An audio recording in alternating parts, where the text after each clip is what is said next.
The current India-China border tensions reflect a disturbing trend of growing Chinese aggression and assertion in the region and toward allies and partners of the United States.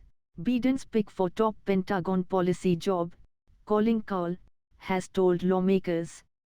We will, however, continue to stand by our allies and partners, and support their ongoing efforts to de-escalate the situation.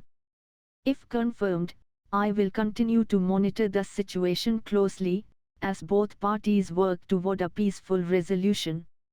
The past decade has seen promising trends in the US-India defense trade and technology relationship, he said, adding if confirmed, he will work to sustain these trends, including through a focus on major procurements and high-end technology.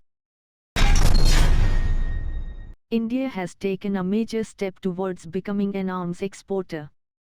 India has signed a key pact with the Philippines for the sale of defense material and equipment, which are likely to include BrahMos cruise missiles. This is a significant development for two reasons. One, the Philippines could be India's first client for its missile system, and second, those Indian arms could protect the Philippines against Beijing in the South China Sea.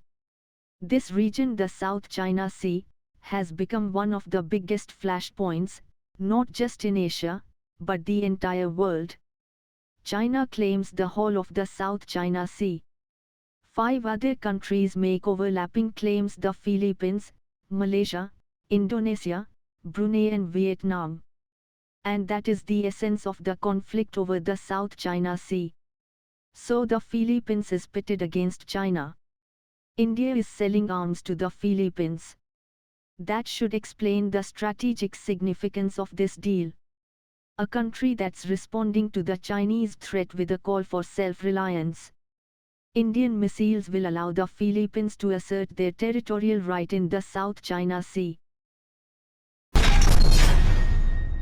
China on Friday hiked its defense budget for the first time to more than $200 billion, over 3 times higher than that of India, maintaining a single-digit growth for the 6th consecutive year, with a 6.8% increase in 2021. The hike in defense spending was announced by Chinese Premier Li Keqiang on the opening day of the National People's Congress, China's parliament, amidst a military standoff with India in eastern Ladakh, and growing political and military tensions with the United States. This year's planned defense spending will be about 1.35 trillion yuan, about $209 billion, state-run Xinhua news agency reported, adding that the annual defense budget maintains a single-digit growth for a 6th consecutive year.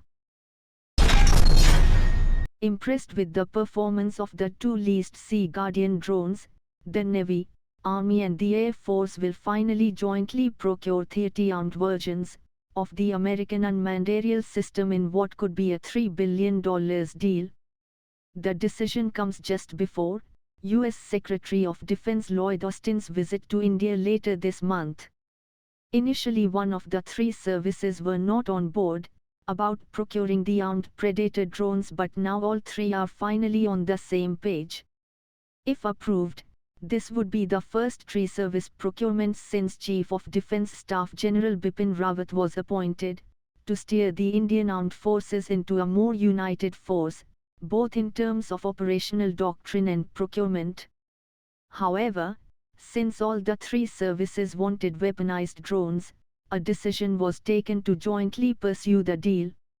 According to the deal, India will be acquiring 30 MQ-9 Reaper or Predator B, 10 each for the 3 services. The MQ-9B has an endurance of 48 hours, and a range of over 6,000 nautical miles. It comes with 9 hardpoints, capable of carrying sensors and laser-guided bombs, besides air-to-ground missiles, with a maximum payload of 2 tons.